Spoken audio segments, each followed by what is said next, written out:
Rezort Hurghada Heights bude disponovať s 5 bazénmi, z ktorých 2 bazény strešné.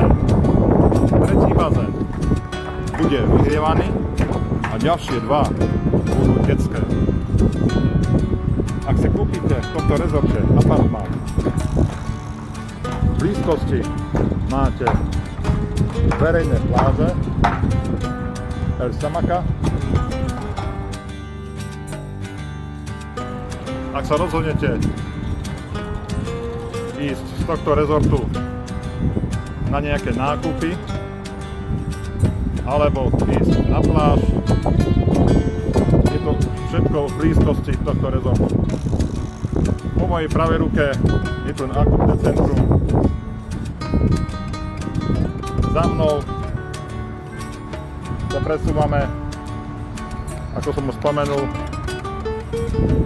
pláž El Samaka, a ak sa vydáme po tejto promenáde, nasledujú ďalšie a ďalšie pláže s minimálnym vstupným poplatkom.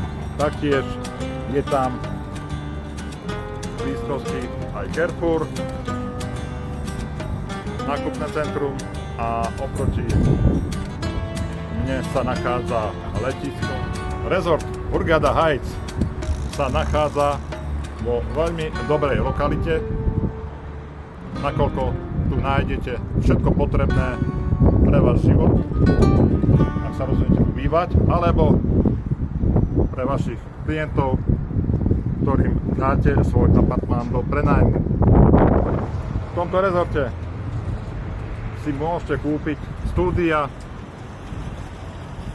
jednoizbové apartmány alebo dvojizbové apartmány.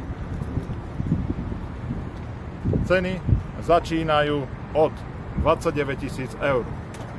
Financovanie máme tu takisto veľmi výhodné, a to na 3 roky s 15% akontáciou alebo na 4 roky s 20% akontáciou.